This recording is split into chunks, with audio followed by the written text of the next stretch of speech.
My name is Antoinette Hardy. I'm doing a presentation on parenting involving the integration of psychology and theology. Today we will be looking at parenting practices as instructed from the biblical and scientific community. Some people believe that biblical and scientific instructions should remain separated.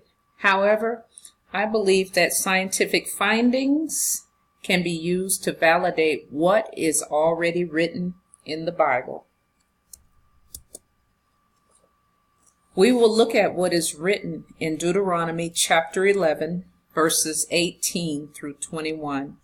We are looking at Old Testament principles that were given to the nation of Israel long before the term Christianity or the church came into existence. The New International Version of Deuteronomy 11, verses 18 through 21 is as follows. Fix these words of mine in your hearts and minds. Tie them as symbols on your hands and bind them on your foreheads. Teach them to your children, talking about them when you sit at home and when you walk along the road, when you lie down and when you get up. Write them on the door frames of your houses and on your gates, so that your days and the days of your children may be many in the land the Lord swore to give to your ancestors, as many as the days of the heavens are above the earth. One of the best ways parents prepare their children for adulthood is by acting as their teacher and role model to help them learn the many skills they will need. These skills can include everything from basic household tasks like vacuuming and cooking to handling more complex responsibilities like managing a budget or a difficult social situation. Your job, if done correctly, lays the groundwork so that your children will have what it takes and know what is needed to be an independent adult, including how to do all those chores. The National Center on Addiction and Substance Abuse finds that families that eat dinner together, have children,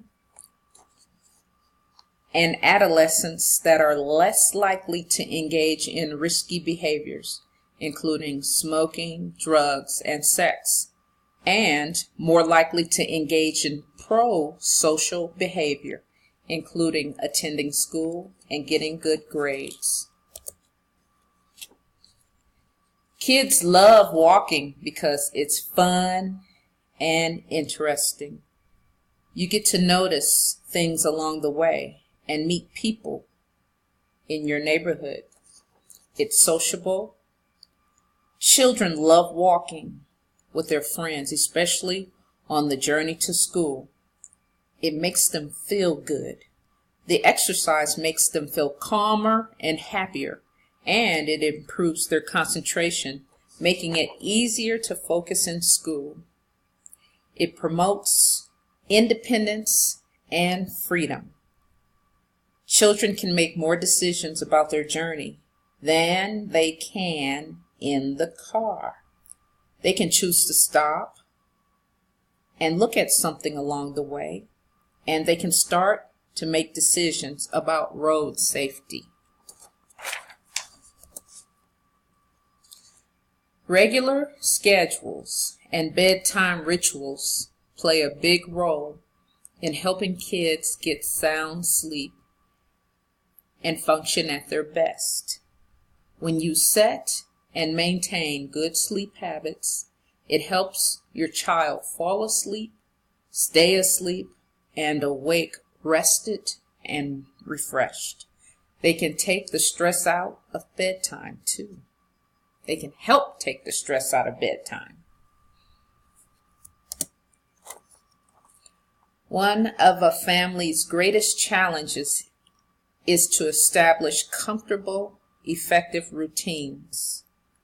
which should achieve a happy compromise between disorder and confusion that can occur without them, and the rigidity and boredom that can come with too much structure and regimentation, where children are given no choice and little flexibility. To make a household function well in the morning, everyone needs to know what has to be done to get ready for the day. The University of Michigan study finds that if you want your kids to go to college, present yourself as a good role model by making sure you finish your education first. Meantime, make it clear that you expect them to study through college.